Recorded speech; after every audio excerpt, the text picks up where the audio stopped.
Perkenalkan, nama saya Aska Firatul Hikmah dari Prodi S1 Kebidanan. Di video kali ini saya akan menjelaskan tentang hipertensi pada ibu hamil.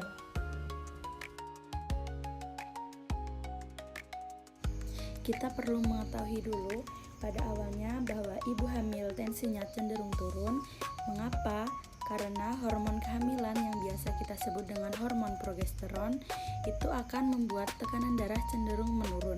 Oleh karena itu, kalau tekanan darahnya cenderung akan meningkat, saat ibu hamil kontrol, kita udah harus curiga ibu tersebut akan potensi hipertensi. Kita juga harus mengetahui tipe-tipe hipertensi pada kehamilan.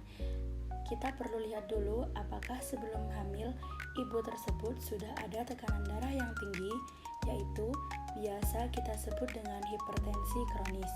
Jika sebelum hamil pun pasti sudah memiliki tekanan darah yang tinggi.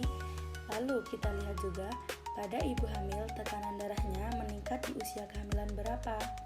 Jika di usia kehamilannya 10 minggu, maka bisa kita lihat hipertensi pada kehamilan.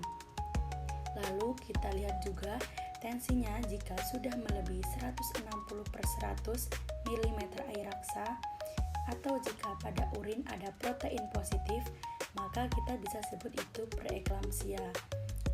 Dan jika proteinnya negatif, tensinya masih di bawah 160/100, maka masih kita sebut dengan hipertensi pada kehamilan. Kita bisa lihat dari materal atau posisi ibunya atau kebagian ke janinnya. Untuk materialnya kita bisa lihat efeknya karena tensi yang meningkat dan tidak terkontrol, efeknya bisa ke organ otak ibu. Contohnya, bisa kejang, bisa kita sebut komplikasinya adalah eklamsia gravidarum, atau bisa juga stroke pendarahan pada ibu hamil. Lalu bisa kita lihat dari penglihatan ibu hamil, bisa penglihatannya kabur. Kemudian untuk jantungnya juga, jantungnya bisa kardiomegali atau bengkak karena tensinya tidak terkontrol. Bisa juga ke ginjalnya. Jika bisa acute kidney injury atau AKI, biasa kita lihat indikasinya lewat pemeriksaan lab atau hasil dari urinnya yang berkurang. Pada organ liver atau hati juga berpengaruh. Bisa kita lihat dari enzim hatinya yang meningkat. Kemudian, tekanan darah tinggi pada janin juga ada efeknya loh. Misalnya, bayinya jadi kecil, janin cenderung kecil atau bisa kita sebut dengan singkatan IUGR. Selanjutnya yang lebih berat lagi bisa kita sebut dengan IUGR atau pertumbuhan janin terlambat.